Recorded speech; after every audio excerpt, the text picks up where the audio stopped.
How's it going, everyone? I'm Dylan, this is All You Can Board, and this is, as always, the monthly wrap-up where I'm going to talk about everything I played this month and also let you know what my top 5 plays were of this month. And let me tell you, this month was ridiculously hard for me to narrow this down. It was so challenging that I actually don't even have a disappointment of the month this month because there was no real...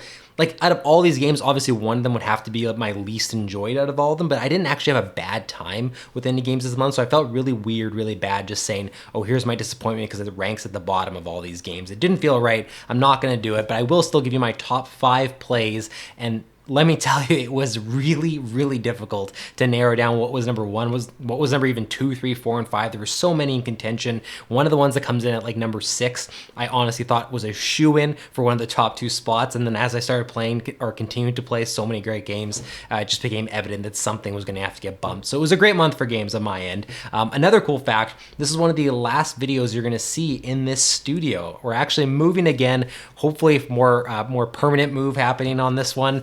So there's going to be a fully new studio. It's going to be, actually, it might not even be that similar at all. There might be some similarities. I don't want to spoil too much, but it might be a little bit of similarities. You see, like there might be one of these shelves sticking around, but it is going to look, definitely different from everything else you've seen up to this point. So I don't know when the first video will come out that has the new studio. I think there's a good chance that when you're watching this, it might be, Sunday's video, next Sunday's video, or Monday's, Tuesday, somewhere around there. But pretty soon you're going to see a new look, a new studio. And if you're on our Patreon, you probably already got teased that in our newsletter that we put out. So let's jump right into this. No more stalling. Like I did last month, I'm going to start this from like my least favorite game all the way to my favorite game. So we get to the top 5.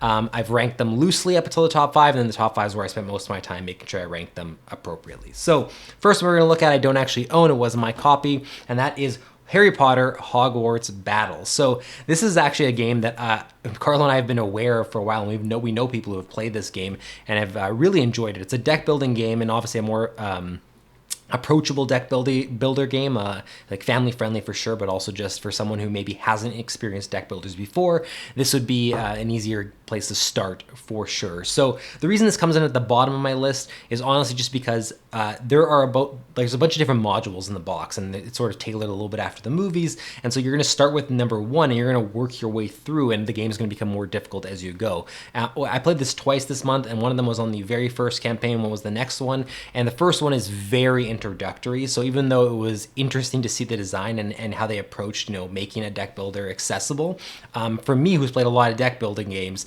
it definitely wasn't as engaging or difficult as I was hoping it to be. It was more of a tutorial scenario, so I completely understand that. The next one I played was way more enjoyable, and that one, I think we actually even lost. It was pretty close right down to the wire, but difficult enough that, it actually is challenging to work with because it's a cooperative deck building game, so you're working with the person you're playing with or the people you're playing with to essentially take out all the enemies, and there's a lot of them, and it's hard to manage everything that's going on, and they have constantly these, I can't remember the names of the cards, but it's like these Death Eater type cards or Dark Mark cards or something like that. They have flipped every single round and cause bad things to happen and cause, when you think you have everything under control, suddenly you don't have it under control. So it has because it has that aspect of like trying to manage everything, it has that pandemic feel to it a little bit where, everything is constantly going wrong in different places. And it's like, we got this under control, now we got to jump onto this, but in a deck builder format. So it's not the most interesting deck builder I've played. And because I played so many others, it felt like this, for me personally, was like a bit of a step back. But that being said, I'm not probably the target audience as someone who's played a bunch of deck builders. It's likely someone who is into Harry Potter, has not experienced deck building games, and is going to get a lot more out of that theme than I would. Even though I do like Harry Potter, but I'm not, a super fan or anything by any means. I think starting to learn deck builders with this game and being a Harry Potter fan is going to make it a way more enjoyable experience. So either way, I'm happy I played this and have experienced it. I wouldn't mind going back and trying some of the more difficult scenarios that are in there and just seeing how it evolves over time. But that is Hogwarts Battle, Harry Potter Hogwarts Battle. Next up, I played a classic, one that I played a whole bunch of, and that is, if I can turn it over without dumping everything out, yes, Splendor. So this is Splendor. I played this a whole bunch. This is nothing new. The person I introduced it to had not played Splendor before, a good friend of mine, and so that was interesting. It's always interesting, introducing new games to people and seeing how they sort of approach it, especially when I haven't played it for a while. Sometimes they notice things that I haven't. it was a very, very close game. I think it was a 1 point separating us. The thing that always amazes me with Splendor is just, not amazes me, but that I guess it reminds me every time I play, is what I like about, the thing I do like about engine building games in Splendor is that they start so slow, and you know, you start to think like, oh, when am I going to be able to, it's going to take me so long to afford this. It's going to take me so long to get what I want. It's, you know, I'm trudging along. I'm barely doing anything on my turn. And you hit this tipping point where suddenly, you know, Splendor specifically, you've built up so many cards and suddenly you're just getting all these cards for free because you don't have to pay the cost anymore. And then the snowballing happens because those cards that you're getting for free increase your gems that you have access to get other cards for free or very cheap. And suddenly every turn you're just grabbing card after card after card. And then the game just suddenly ends. Suddenly someone grabbed a 5-point card and a 4-point card, and that pushes them over because they also get one of the nobles, and the game's over. Like, it just snowballs to the point of suddenly ending. And so as you start to see it ramp up and get to that point, you're scrambling saying, oh my god, how many turns do I even have left? How do I grab this 2-pointer just to get some more points? Like, can I get to 15 at the same time they do? And it becomes this game of all of a sudden it was moving slow and suddenly it is moving at a really quick pace. So I really enjoy that about Splendor. There's not a whole bunch more I'm going to say because I've talked about Splendor a whole bunch and it's not a new game. But if you haven't experienced Splendor and that sort of engine building in general, Splendor's a pretty good place to start to learn engine builders because it you know, it has a friendly, colorful theme. It is on top of the fact that the gameplay is very easy to grasp. You know, it's very easy for adults or even kids to be able to play Splendor. So this is a great introduction to engine building, and it's just always a lot of fun to play. My preferred player count, if you're curious, is 3, but I think it's still as great as a 2 and 4 player game as well. Oh, a little bit of spilling on that tip.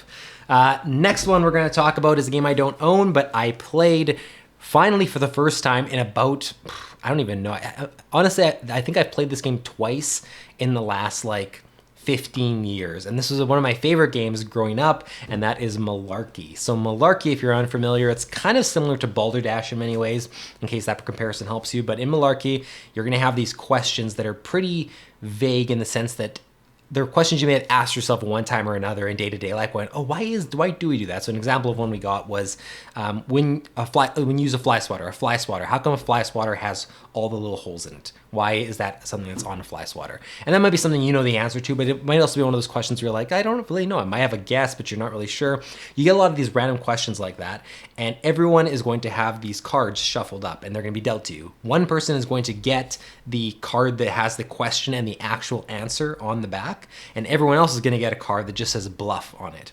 If you get a bluff card, you have to make up an answer as believably as you can to that question. If you have the answer card, you have to put it into your own words and say that answer to the group. And you're going to go around clockwise from the person who's rolling the die and just go around and either make your bluff or spell out the main answer, and then everyone's going to vote on who they think has the main answer. So the better you bluff, the more points are going to have come your way. So I love, like, it's one of the reasons I love hidden role games. I love deception and, you know, fooling people in games, especially, you know, when you have to make something seem believable when it's not, whether that be because I'm a werewolf and I don't want people to know that, or whether it's because I'm making up the reasoning behind the fly swatter. I find that really, really fun. It reminded me why I loved Malarky so much growing up. It's such a fun game to play, and especially just one of those games you can play around a couch. Like, you know, you don't have to necessarily set anything up. All you have to do is have these chips that you're casting your vote and revealing what your vote is. So very easy to play, very easy to teach.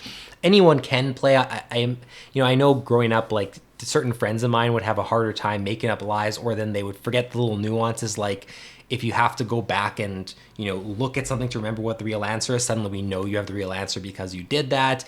Or, you know, if someone says your lie before it gets to you and you can't think of something on the spot, it can be pretty obvious to the group that you don't have the real answer. So there's little things that can come in that kind of hamper the experience, but in general, it's just meant to be for fun. You don't even really have to manage the points. You can just sort of play enough rounds until you're tired of it. It's a really fun game, good party game. That is Malarky. Next up, what do we got here? Right, I played the third game in the Clever series, the Roll and Write series, and that is Clever Cubed. So I own That's Pretty Clever and Dopelt So Clever, twice as clever. And I've only ever played the third version on the app. And this is the first time I played the physical version. A friend of ours has it. That's called Clever Cubed. Really interesting take on it because it's a lot more, I guess not a lot more complex, but it's definitely the most complex of the 3 Clever games. And it also felt like it's the one that snowballs the most. You know, every one of these games, and one of the staple things of them, and of roll and writes usually in general, is when you do something, that all of a sudden triggers into this, that triggers into this, and you try to get as many of these combos as you can to get as much done in your turn, because especially in a 4-player game, which is what we played, you only have 4 turns. So if it's limited how many options you're gonna have to try to fill up the sheet. Clever Cubed feels like the one that does the most comboing, where suddenly this combos into this, combos into this, and it also has some of the most restrictions placed on what you can do to write numbers in different areas. So normally, you know, you'd have an area that's like this, the next number always has to be greater than the previous one or something.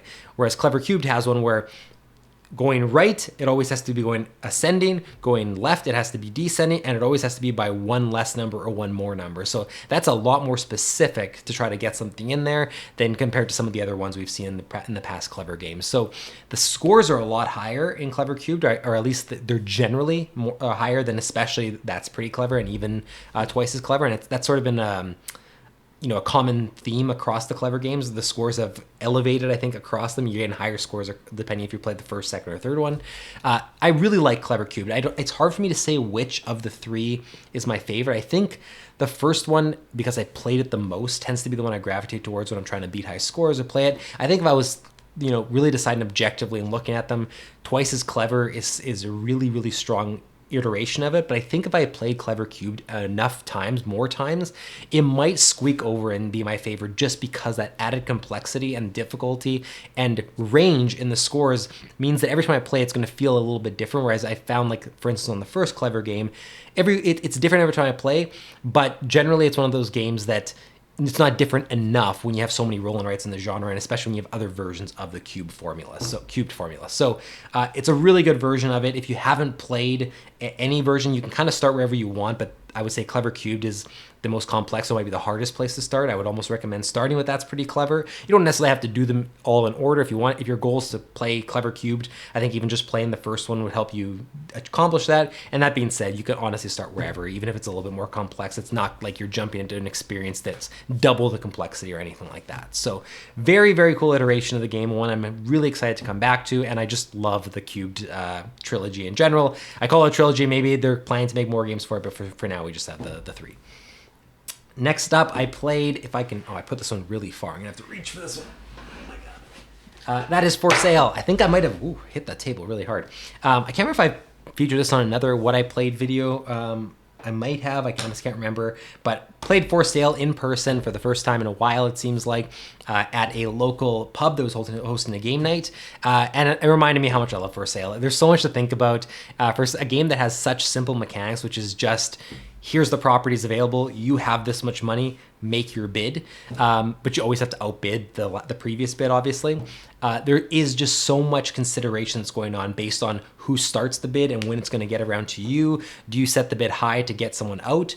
Yes, maybe, but then if you push the bid too high and everyone else goes out, they get half their money back and they still get the next card that's the highest up. So if you have, for instance, the top 2 cards that are for bid out of the entire 5 are a 27 and a 26, someone's going to end up paying more for the 27 likely than the person who paid for the 26. Because let's say the next highest bid to me is 3, and I decide to outbid it to 5.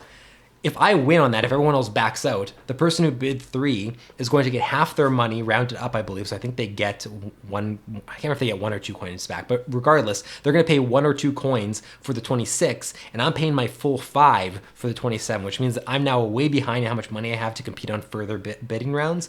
And I only really got a card that's 1 higher than the person next to me. So there's interesting things to consider, and it is one of those 2-phase games that Carl and I like, where the first phase, you're just doing the bidding on all these properties, and then you're selling the properties in the second phase in the same way that you did the bidding process for the money that's available in the market. So it might be that this round has 15,000 available, which is the highest amount, and or I don't know if it stands for 15 million or what it is, but 15 compared to, and then 13, and then 320 or something. And you have to pick which of your property numbers to put out there to try to maximize how much you get for them, while holding back some to be able to continue to get high amounts in the next round. So very interesting. Every time I play this game, I have such a great time, but in person, there's just something that can't be replicated online, because it is one of those games that you laugh a lot and you're watching someone bid crazy amounts and you're going, oh my God, why would you bid that amount? Like, you're screwing everything up. Like, I was going to do this. And to have that banter around the table is something that I think is special in First Sale, that you lose a little bit online. You can do voice chat, but it is something, you know, that you lose when you can't see your friends face to face. So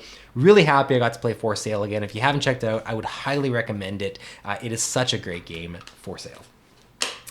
Next up, a game I don't own. This is Carlo's copy. We played it that same night when we went to the pub for the game night, and that is MonsDRAWsity. So MonsDRAWsity is a game I've talked about a whole bunch in this channel. It is a fantastic party game. Essentially, someone's going to get to look at a monster for I think like 20 seconds or 25 seconds, and it's going to be a really complex, weird thing, and you have to try to memorize all the characteristics of it, whether it's like the arms or how many eyes it has or what's on its body, what the way it's turned, all that kind of stuff. And then you put the card down after 20 seconds, and you have to recount these things to the group and describe the monster, and everyone else at the table has to draw it based on your description. After that's up, you can never look at the card again. So after that's up, I think you have a 2 minutes or something to do the description, or a minute and a half, something like that. Then everyone's going to reveal the drawings they made off your description, and you're going to compare them to the actual drawing, and you're going to vote to see who we think got the closest to the actual drawing based on the description that was provided. So again, this is one of those games where honestly the points are there. It's not really the focus of the game. It almost doesn't matter who wins. It's more just about how ridiculous is it going to be to try to describe these really abstract, strange monsters, and how funny are the drawings going to be based on how well or how poor you made those descriptions. So it's a great game to play with some drinks around the table, you know, at a gathering. Anyone of any age can play, because it really just comes down to drawing. You don't have to be a good drawer, because it's not about who had the best drawing. It's about accuracy to the actual, you know, image of the monster. So someone could draw poorly but have accurately depicted a lot of things, and suddenly they're going to be the ones who win. So really fun game. Every single time I play it, I remind myself how much I need to get this in my own collection, because I think it's one that'll come out in a lot of different instances. That is MonsDRAWsity. Next up, another game that Carlo owns, and that is Land vs. Sea. So I've played this before, but we actually played the 3-player game with Braden as well, and the 3-player game of Land vs. Sea is very unique. So this is a tile laying game that normally, I think it's meant to mostly be played at 2 players, because then you have one person take land, one person take sea, and it's Land vs. Sea. And the land person is obviously focusing on the land portion of the tiles.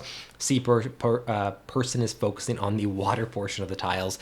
And there's a whole bunch of rules I won't get into, not a whole bunch of rules, but, you know, rules I won't get into in terms of how you're scoring, but generally it's about, you know, certain imagery being on certain cards and connecting them, and also trying to close off areas of land or close off areas of sea to score for everything that's in that enclosed area. The 3-player game is Land versus Sea, and there's also a 3rd player who's the cartographer, and they have a completely different set of rules. So even though I was the cartographer in the game, even though I was still building on the same territory, my entire role is to disrupt what the land and the sea person are both doing, and specifically try to score by putting tiles that have mountains next to each other and tiles that have coral next to each other. And the more I do that, the more I'm going to score each time I make those connections. I also get some end game scoring I can do specific to me, but the land versus sea people have to compete with each other while also stopping me as the 3rd person. So it makes it so that you can't just be focused saying, I'll just stop you or I'll do my own thing. You also have to keep in mind what the cartographer is doing. That makes it harder to really split your time effectively. So I think I ended up winning, but it was a pretty close finish. But the reason I ended up winning was I got into a whole streak of connecting mountain, and getting like 24 points out of it, because neither one of Braden or Carlo wanted to be the one to sacrifice their turn to just stop me while they were also trying to compete with each other. So it took them a long time to stop my mountain streak, and I got a whole bunch of points on that, and that ended up being enough to kind of tip me over the edge. So Land vs. Sea is a great game. We've talked about a bunch on this channel before in a few different videos. The 3-player game is now one I would almost be my preference to play, because I think it's the most interesting so far. Haven't played it at 4 yet, but I just feel like 2 and 3 are going to be the strongest, and I think I lean a little bit more to the 3-player game. So really highly recommend Land vs. Sea, and now I'd recommend it even more if you're going to more often be playing with 3 players. Next up, another game I had played before, but this is only my 2nd time playing it. This is another one of Carlo's games, and this is Faiyum. So Faiyum is an interesting game in that it looks like a game that came out, you know, 2 decades ago, and yet it's a 2020 game. The art style is very dated on it, and, you know, honestly, that's probably my biggest criticism of it, is I know it wouldn't bother too many people, and I'm willing to talk, considering one of my favorite games is Castles of Burgundy. It's one of the most drab-looking games, at least the original version is one of the most drab-looking games that's on the table. But I think a game coming out in 2020, even if the idea was to look a little bit more dated and ancient, there was a way to go about it that would have made the theme, the art and everything look a little bit more unique. And I don't feel like it separates itself enough from other games in the market that have this kind of theme. So that would be my only criticism. Honestly, the actual game itself, super interesting. It's hard to even describe. So basically the way it works is you're going to have this market of cards that always has to be going. Every card's assigned a number, and so they've been strategically assigned numbers based on if they do less for you, they're lower numbers, and the ones that do a whole lot more can get you more points are the higher numbers. And the market's always going to be going in ascending order, which means that no matter what you flip over, you're inserting it in an ascending order with the other numbers on there. That means that there's certain cards you will never get access to until later in the game. There are going to be late cards, but at certain times, you may not have low numbers on the board, which means suddenly you're getting access to really powerful cards maybe earlier than you expected. So every game you play is going to kind of flow a little bit differently, even though the same cards are involved. The order they come out is going to drastically affect your strategy. And what you're doing with these cards is you have them in your hand and you play them into a discard pile for their ability. But the only way to get them back is by taking this administration action, which only allows you to take the top 3 cards back into your hand. If you want any more beyond that, you have to pay gold for every additional card you want. So ideally, you're trying to craft your strategy in a way that you're eventually getting rid of cards you actually just don't want in your hand anymore, so that you don't have to pay extra to grab them back. It's almost like in a deck builder doing things to trash cards. You're essentially doing that by playing cards early that you may not want to get access to again, and then just forgetting about them. And you want your powerful cards to be able to be ones that are coming back into your hand so you can reuse them a lot. And you're using these cards to place, workers or farmers and settlements, these little red discs, bridges, a whole bunch of different things on this connected board that we're all sharing, and we're all competing for space. And certain spaces, it'll say to do this or to use this card, you have to find a space that already has a settlement and add this token on top of it. So everyone's competing for the limited number of settlement spots. You're connecting bridges to a certain territory to connect them to get extra points, or to factor into other cards you have in your hand. There's a lot going on, but when you actually get into the game and get rolling, I'd say about halfway through the game, the turns start really speeding up because everyone has a very focused strategy, and then it's just a matter of how well you can accomplish your goals. I really enjoy Faiyum. It's not my favorite game in this sort of genre of, I was going to say tile placement, but you're not really placing tiles, you're placing workers and things like that. But the hand management aspect of it and what you're doing is familiar from a lot of other games, even if it's not exactly done this way.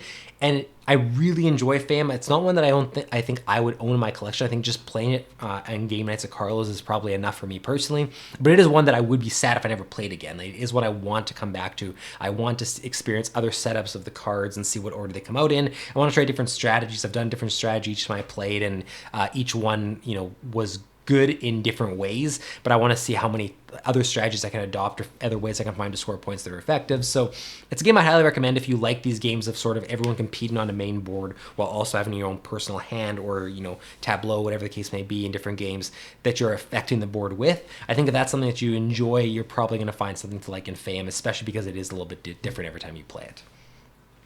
Next up, we've got a game I do have here finally, and this is one I bought recently and was really, really excited to get to the table and finally did. Just played it at 2 with Carlo. It's one I actually think will be better at 3 and 4, so I want to come back to it.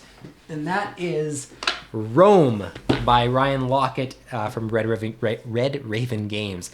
So this is the same designer and creator of games like Sleeping Gods and Above and Below, Near and Far, Now or Never, I think is the third one. Very, very beautiful artwork in these games, and also a very strong theme. So Rome is a really simple area control card game that you essentially have 6 cards out in the middle of the table. That each card itself has 6 spots on it for 36 spots total, and cards being next to each other connects them on this grid. And you're going to be placing your discs, everybody has their own collection of discs, onto these based on certain shapes that are on your character. So I might have a character that places an L shape, which means I can place 3 tokens in an L shape. But you can't rotate that shape, and you have to place it in the exact way it looks in your character card directly towards the table, which makes it very interesting because there's certain situations where you're like, well, I'd love to turn it this way, I'd love to mirror it this way, and you can't. So if you ever have to place something and one of the items, one of your discs would go somewhere that there's already the spot occupied by an opponent, for instance, you just skip that spot. You can still place it, but you lose the option to place one of your discs. And the entire idea is when an entire single card of the 6 is filled up with tokens, whoever has the most tokens gains that card. You've rescued the character that's on the back, you add that character to your supply of characters, and now you have more options of how to place tokens. So it has a bit of an engine builder feel, where you're getting stronger and stronger characters to place more clumps of tokens at once in a single action, so you can do more and the game speeds up. But in the same way, it's fully area control, fighting for things in the middle. So I love the combination of engine building and area control. I don't think I've recently played a game that combines them in such a small package. Like, you can play this game in 30 to 40 minutes easy with 2 players. I don't know how much more to extend with 3 or 4, but for how simple it is, I can really appreciate how much it packs into it, and that the theme comes through. All the characters have a little blurb about what they were doing in that area when you rescued them. They'll have a unique name associated with them. A lot of them are funny. There's a lot that you can read and get immersed in this world, and I think all the characters and items are also ones that are pulled right out of the worlds of like Islebound and Now or Never and Above and Below, Near and Far. I think it's literally takes place in that world with those characters being brought back. So if you played those games, you're getting that extra bit as well. So I slept on this game for a while, and it was just recently that I added it to an order because it was in stock, and I had heard a couple of people talk about it. Having played it now, I wish I would have got this sooner, because I am a big fan of these simple area control games like Ethnos, and now an even simpler package in Rome, and this is one I'm definitely going to bring out with people who usually like that area control aspect, but maybe don't always have time to do a full, like, 2-hour game or 3-hour game of Rising Sun, for instance. So very different game from Rising Sun, but incorporates that area control aspect in a smaller, more accessible package. So highly recommend Rome. This is one I can't wait to play with 3 and 4 when there's more competition going on the board. And I just want to see the other characters that are in the game and how it evolves with more players. So highly recommend it. That is Rome. All right, the next game I played, and this is also Carlo's copy, one of I honestly didn't really know much about outside of the very unique name until Carlo described it to me, and then I was super excited that he was getting it because it's one I knew I wanted to play, and that is That Time You Killed Me. So this game is an abstract game that is sort of like, if you play games like chess, it's that kind of idea where you're competing on the board, moving pieces, and trying to essentially corner your opponent, or eliminate them in this case, from certain boards. So there are 3 boards in That Time You Killed Me. One is the past, one is the present, and one is the future. When you so you're basically competing across all the boards, and when you on your turn, you can only do actions in a single board that you have decided on the previous turn. So everything is restricted to one board on your turn, but your characters that are on each of these boards can jump forward to the future, or they can jump back in time to the past. And if you jump in time to the past, you leave a copy of your character in the present, so that you have extra tokens. So if you jump to the past, you would take a new token, leave it on that spot, and put your original one into the past, and now you have more tokens available to you, but that only happens when you jump backwards. So you have a limited number of tokens. Once you've done that, you can't create copies anymore. And if you have your character eliminated by an opponent, that character is lost. You can't get that back either. And the idea is you have to eliminate your character from 2 of the 3 boards. If they're only present on one board, you win the game. You do this by pushing them into the walls, or by pushing them into objects that can come up in the game. And on top of all that awesomeness, there's also the fact that this is scenario based a little bit. So you start with box 1, which is going to add certain things into the game, and every box is going to add on top of that and add new rules, new obstacles, new ways, new actions you can take on your turn. So the game actually evolves, and you can almost choose which one you found most interesting. You can play with everything. You can play with one of them. You can play with none of those extra objects and just keep it as a pure experience. It's in the same vein as Santorini, in that it has that like chess feel in the way that you're moving things around, but it takes a completely unique flavor and mechanics that you haven't seen in other games and injects it into it. So I really enjoyed this game, and I enjoy so much that there's so much I haven't even explored yet. We only did the first scenario, which I don't even want to spoil what the first one is. So it adds in some objects is all I'll say, but the interaction with those objects was really interesting. So I'm so curious to see what 2, 3, 4, and 5 add in and how much the game changes. But even that one experience, having to decide when to jump to the past to create copies, when to jump to the future to fight there. Once you can't create copies anymore, like that, it starts to slow you down. You can't start jumping around. So very, very cool game. I really want to experience this again. I believe it's 2 players only. If it does play with more than 2, I don't think that's the ideal. No, it definitely is 2 players only, unless there's like a team version. But generally, I think that these type of games always usually function better at 2. It's the same thing with Santorini. One I really want to explore more. I don't think it's going to top Santorini for me, but it's hard for me to say that yet because I haven't seen what else comes in these boxes. If suddenly, you get a bunch of these asymmetrical powers that, kind of make it compete with Santorini and bring in all these cool options, maybe it's something that competes with it. For now, Santorini, I think I still like a lot more than this, but it is different enough that I think I could, see a collection having both and playing both and getting very different experiences out of them. So even just the time travel aspect is just so much fun to work with. So that is That Time You Killed Me. Next up, I wanted to put this in the top 5 so much because I love this game and it had been so long since I played it, and that is Fjords. So Fjords is a great game. You've probably heard it talked about on this channel before. It was in my top 50. This is a game that you cannot find currently because it was out of print, and it's a game that I think was printed in 2005. The designer sadly passed away, and it was out of print. So you could not find this. The only reason I'm able to play it is because of my local board game cafe here actually has a copy of it. So every time I go there, it's an option, and I did play it this time. So it's a really simple 2-phase game. The first phase of the game, you have a bunch of face-down tiles. On your turn, you're flipping one of those tiles face up, and if it's possible, you're placing it onto the board that you're building in the center. Your opponent does the same, and you guys are just building the board for the game, essentially. You also have these farms. You each have 4 of them, and you have to add them onto a tile that you place at some point in this first phase. If you don't do it in the first phase, you aren't going to get another opportunity to place them.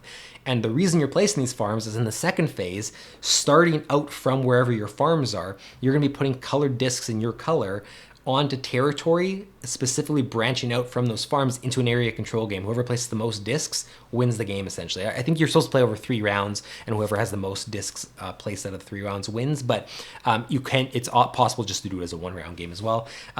It's really simple, but because you're building the board out on the first phase, every game feels different because the board's going to be unique to that specific version of the game.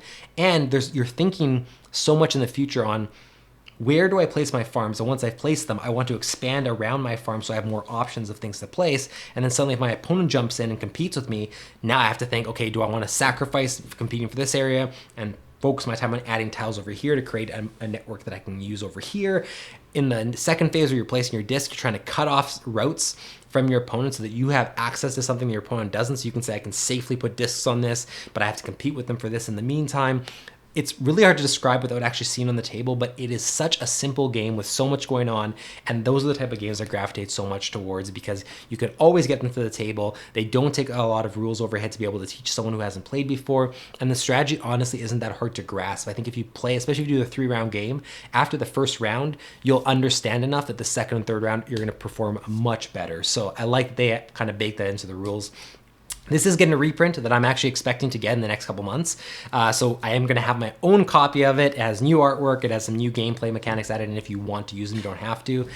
That's really exciting. But this is the original version, and I'm glad I got to play this one more time before I get the new version. So that is Fjords.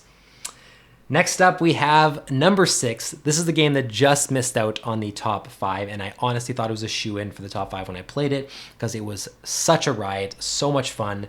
That is a game called Pictures. So Pictures won the Spiel des Jahres in 2020. That's the game of the year in Germany. And I understand now why it did, because this is very accessible in the same way the Codenames was when it won.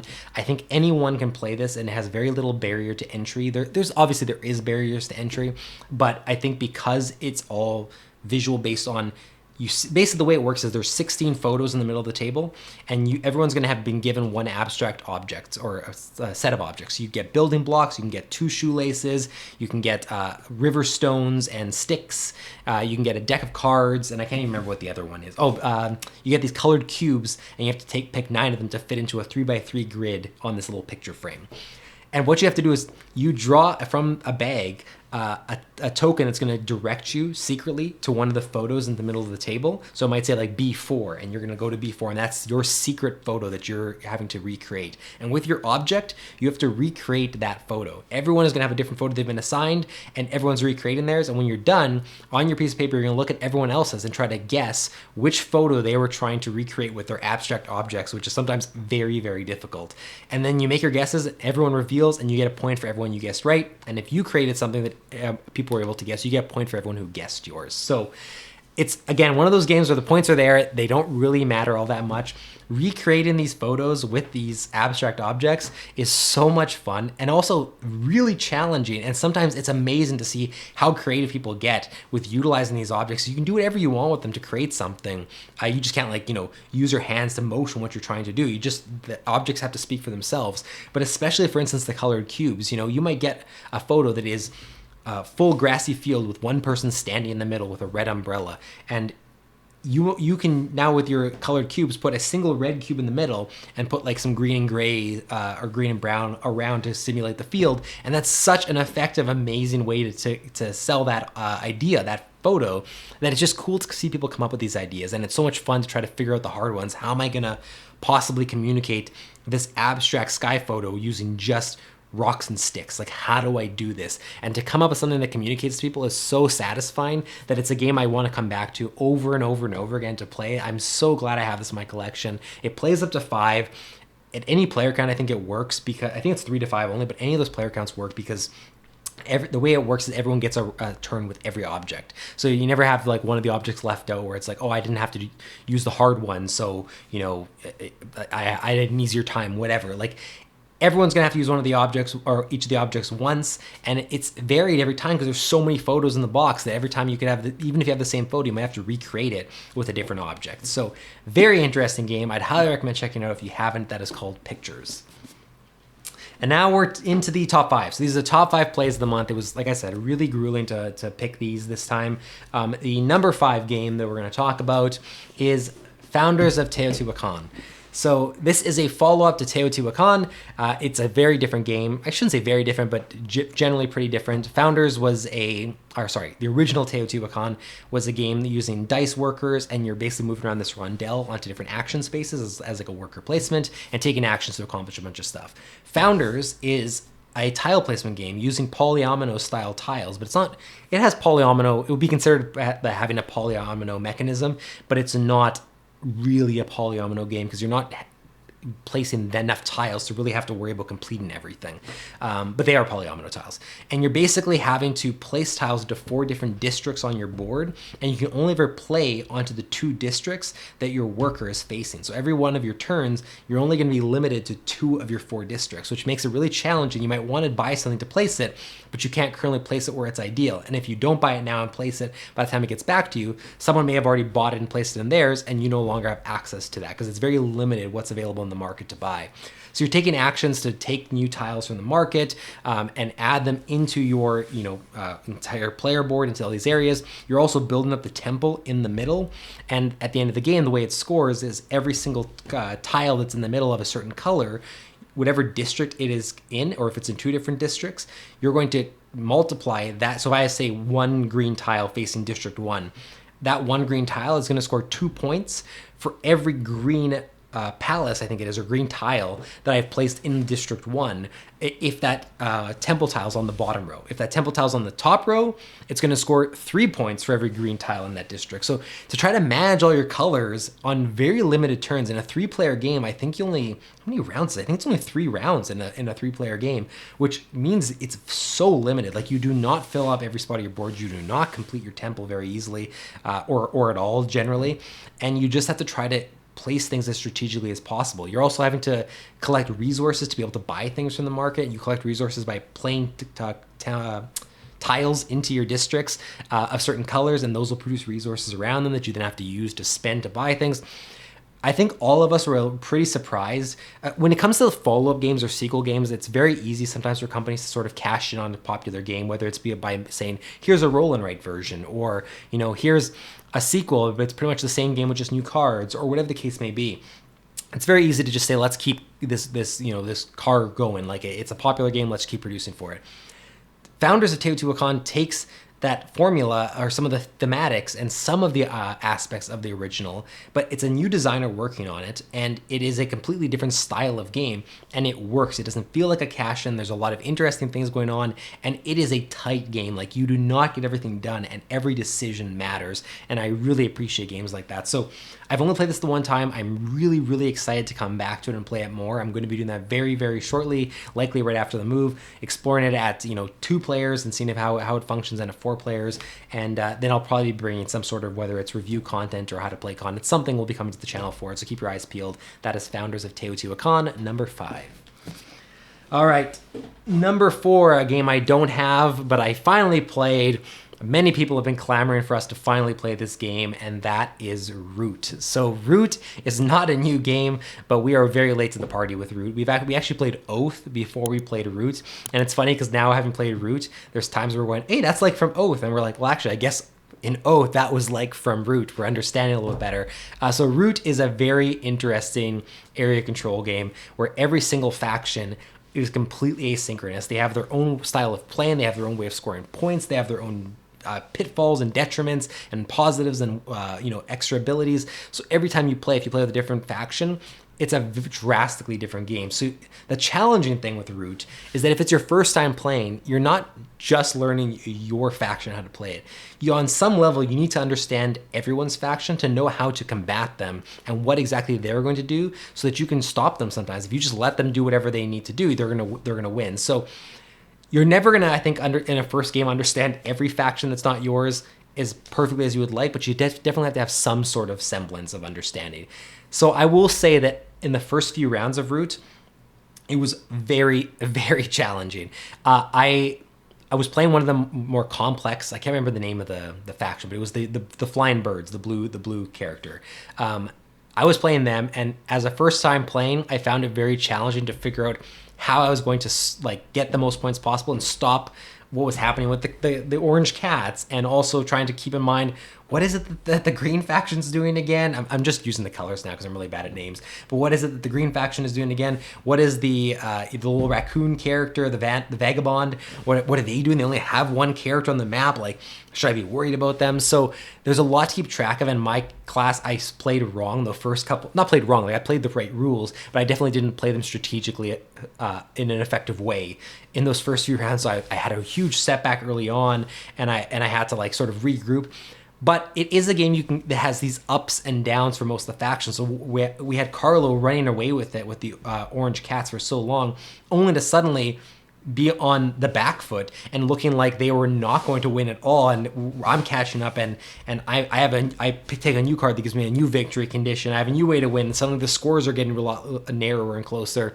I think Carlo ended up just squeaking it out, but it was super close. And I think that's what I appreciated about it, is that the game shifts and changes and moves almost like waves as you go through it, that I think every time I play, especially if I use a different faction, it would feel very different. So I really appreciate Root now. I had a great time with it. I immediately want to go back and play it again. We played with the full 4 players. I would love to come back and try it with 3. I'd love to try some of the new factions that have since come out. I understand the hype now. I don't think it's going to become, my favorite game of all time, or even necessarily enter my top 10 or anything like that, but it is a game I really, really do enjoy, and I definitely want to explore more. So we finally played Root, and I did like it. All right, and top 3 games. Number 3, this is a game that did not crack my top 50 because I had only played it once. Now that I played it again, and this session was even better than the first one I played of it, I would be shocked if this isn't on my top 50. And if I'm able to get a bunch more plays in, this could easily be a game that cracks my top 10 one day. That is Modern Art. So this is Reiner Knizia. It's an older game, and man, what a fun game. You have to like auction games. If you don't like auction games, I think you're gonna struggle to like this game because it is a pure auction game. But you essentially have different paintings out that are going to be played every single round. Someone's going to play a painting from their hand, and that's going to be what's up for auction. Each of these paintings is going to have an icon on it that is going to indicate the type of auction that you have to use. So there's going to be one that is open auction. You can yell out numbers like 15, 17, 18, whatever, and continually go up. You're going to have another auction that is, you go clockwise from the person who played the card, and they are going to make a bid, and at any point, the person who is selling the painting can just say, yeah, I'll take it. Or they can just continue to go on and see if anyone else is going to bid higher or whatever. So there's all these different auctions that can be used. I won't go over them all, but every painting is going to have a different type associated with it. And at the end of the round, there's 5 rounds, I think it is, or 4 rounds. At the end of the round, the paintings that have the top 3 amounts sold, so like if the blue paintings or I can't remember all the colors, but if the yellow paintings had the most sold, they're going to be the most valuable. They're going to get a 30 chip, and every yellow paint is going to sell for 30. So any of the ones you bought are going to sell for 30. The next one that has the most is going to be 20. The next one's going to have 10. Anything after that sells for nothing. So you have to be selling paintings that are going to be ranked highly, keeping in mind that in future rounds, they retain the previous values they have if they finish in the top 3. So if yellow got 30 the first round and got another 30 chip the second round, they're now going to sell for 60 each. And so they get more valuable as they go, which means that people are bidding higher amounts as you go. It's so much fun. It's such a riot as people start to compete and, get combative with each other on like why someone's selling something for a certain price or why someone bought something for a certain price. A round ends when 5 paintings of a certain color have been sold. So the timing of that and when someone chooses to end a round can shift things dramatically. It's really hard to describe modern art in an effective way that's going to hook someone without having experience. I think this is a game you have to experience and you just sort of get it after that. But coming in with an appreciation for auction games is definitely a big plus and will probably make it rank higher for you. I love this game. I cannot wait to play it again. And I think this is one I'm now going to have to get my own copy of for sure. Top 2 games. Number 2 is a big one. This is one that I've been wanting to play for a while. Carlo actually picked this up for me, and I am so glad that we have been finally able to get to the table. Carlo, Braden, and I are doing a campaign of it. We're probably going to try to meet once a month or so to continue the campaign till we're done. That is, of course, Sleeping Gods. Much talked about, much loved, a lot of good praise coming out for Sleeping Gods. It's been out for a bit, but we finally got our hands on it. This is a narrative campaign game where you're essentially sailing over the ocean in this mystical, mysterious land, and you're choosing to dock into different, ports to be able to do a bunch of actions there, into different unknown areas to explore from a journal that you're essentially reading story from going there. And you might only be able to do certain things if you have certain items or if you have certain keywords on your quest cards. Different quests will send you to different regions. You're gonna be sailing all over, trying to get as many totems as you can. And then at the end of the game, we don't know, we haven't completed it, but you're going to basically be ranked on how many totems you completed. That's going to dictate how well your final score is and whether you win or not. Everyone has a certain number of characters, but it's different depending on how many players you play with. So like, I think there's 8 or 9 characters in total. They always all have to be in the game. So if you play with 3, you're splitting them, like one person gets 3, one person gets 3, one person gets 2. If you were playing solo, you'd have to control all 8 of them. So there's always these characters in play, which makes it easy to have people jump in and out of the game, because you can just say, okay, now that we have 4, we each take an even amount, or now that we have 2, let's just split them halvesies right down the middle kind of thing. So easy to kind of do the drop in, drop out thing. Narratively, this is one of the most immersive story games, campaign games I've played. And I've only done that one session, so I don't want to definitively say that. But in terms of, injecting humor into things and keeping it really engaging with all the stories you're finding, and his style of writing and the artwork and everything just combines to immerse you into the world that you're sailing over. And it's just so much, it does everything that I loved about Tainted Grail without all the shortcomings. It's honestly the best way to describe it, because Tainted Grail has you exploring from a journal and uncovering stories as you go, and that was my favorite part about it. Sleeping Gods has all that, but the other aspects of it, the combat and what you're doing in between everything, doesn't bog the experience down like it happened in Tainted Grail. And so yeah, you might end a combat where you're feeling like your characters are all really low in health and you can't really accomplish much, but all you're going to do is find the nearest port, go there, spend some of your gold, heal up, buy some things from the shop, and then sail out again and go to the next areas for your quest and uncover new things. So the world is super vast. We're still in the first 2 pages of the Atlas book. There's so many pages in there. We have the expansions too, Tides of Ruin and Dungeons, so that adds even more to explore. I think this is going to be one of those games that we complete the first campaign and then I'm likely going to go back and explore solo or with another person after, see what else I can uncover on a second playthrough. Sleeping Gods is great. I'm so excited to explore more of this. I will have a lot more to say. We'll do some sort of video on the channel once we've played the entire campaign. In the meantime, just know that it is a phenomenal experience, especially if you like narrative and campaign games. Number 1, what tops Sleeping Gods? I think some people are going to be surprised by my pick here. I certainly am kind of surprised that it ended up as my number one, but it is the most memorable game I played this month, and I think the one I'm going to come back to the most in subsequent months, and that is a super tiny game called Enchanted Plumes. This is my play of the month, and I'll tell you why. Enchanted Plumes takes some of my favorite elements of games like Lost Cities, which everyone knows if you watch my top 50 or heard me talk about Knizia games, I absolutely love, and it packages it into a different format that actually brings along with it some improvements to the formula in Lost Cities, which I found caught me completely off guard because I thought that, that would be a hard thing to accomplish. So the way this works is you're gonna have a deck of cards and a market of 5 colors available. So there's 10 colors in the game, and depending on the player count, you're gonna have numbers going up from 0 to a certain number based on the player count. So like for 2 players, you only play with up to number 6. With the full 5 players or 6 players, you play up to the full number 9 for each of these colors. And you're gonna have a hand of cards. I think it's 4 cards you start with. And on your turn, you're gonna have to play, you have no choice. You have to play at least 1 or 2 cards to an existing plume in your area or to start a new plume.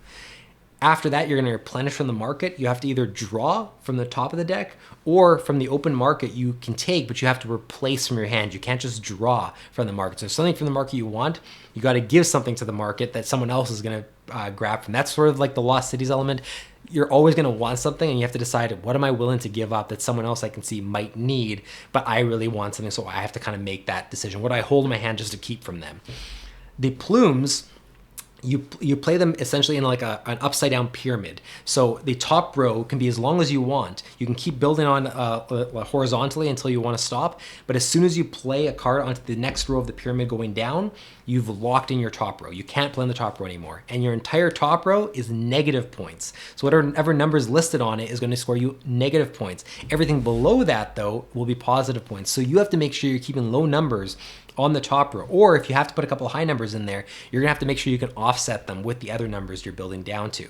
If you complete a full plume down to the last single card, you get a bonus point for every single card in the entire plume. So there's so many things you're keeping in mind, because again, the other rule I forgot to mention is that you can only play colors that already exist in the previous row. So if in the top row of my plume, I only have red and teal. That's the only 2 colors I used. In the next row below it, I could only use red and teal as well. If in that next row I only played red, that means that now I've actually locked teal out of future rows as well. Now I can only play red. So you're constantly scaling down to a single color. You have to look for certain colors to be able to play there, and your opponents can try to hold those colors away from you. You have to look for higher numbers the lower you go down, obviously, or not even the lower you go down, but just anything after the first row is where you want the higher numbers to score positive points. How many plumes do you want to start? Do you want to have like 3 plumes going? Do you want to have 1 giant plume? Like there's so many different ways you can go about this. And that aspect is there's so much stuff that's present in Lost Cities in terms of hand management, in terms of having to balance the colors, in terms of having to steal certain cards from your opponent just because you don't want them to get the most points they can, and they're doing the same from you. We might both be going for the same color. This game is so addictive. It plays pretty quick. It plays longer, I think, than Lost Cities, but at 2 players, not by much. And it's one I could see myself constantly coming back to. This is such a fun game. And again, in this little package, sometimes these card games are the most amazing, surprising games that I play because they do so much with just a deck of cards. Again, 30 to 50 minutes is what it lists in the box. I would say for a 2-player game, if you've already played before, you're probably coming into that 30 minutes pretty often, if not less. And you're gonna constantly feel like you didn't do it as optimally as you could, or there's something you wanted to finish and you didn't, and you'll want to come back and play it again. So if you're a fan of these simple card games like, Lost Cities and Colorado, and games that in a small package like this do so much and give you so much strategy that every time you play, you're gonna feel like you're discovering something a little bit new, I cannot recommend Enchanted Plumes enough. We were lucky enough to be sent to this by the publishing company, which I'm probably going to mispronounce because I don't think either me or Carlo know 100% how to pronounce it. But so apologies in advance, but I think it's Calliope Games or Calliope Games. I'm not really sure, but they were happy enough to, or we were happy enough to receive this game from them because I couldn't find this in stores, and so they actually contacted us and sent us a copy, which I'm super thrilled about, and I'm so glad they did because it's now one of my favorite games I played this month. It is my favorite game I played this month, and I'm sure it's gonna have a good chance of making it onto some of my top lists because of how much I enjoyed it. So that was my number 1 game of March, Enchanted Plumes. That's everything I played. So those are my top plays. Let me know what you played in March. Respond to us in the comments. I'm always curious what got to your table. Is it some games like tried and true games that you always come back to? Is it some brand new games you finally played? Did you play any of these games that I played and have different experiences or similar experiences? And is there any games I talked about here that you're now putting on your list because of what I said about them? I'm always curious to hear. Otherwise, thank you for sticking around with us for another month. April is going to be exciting. The rest of the year is going to be exciting. There's a lot of exciting stuff brewing that we haven't even told you guys about. First of all, the newest one, of course, it's like I said, I'm going to be moving to a new place, which means a new studio. So you're going to see that in the next couple days. So lots to be excited about, and extra little excitement that we have a really important, exciting video coming out this Friday. So keep your eyes on the channel in the morning because there's going to be a big announcement that you do not want to miss. Thank you so much for watching. We'll see you next time.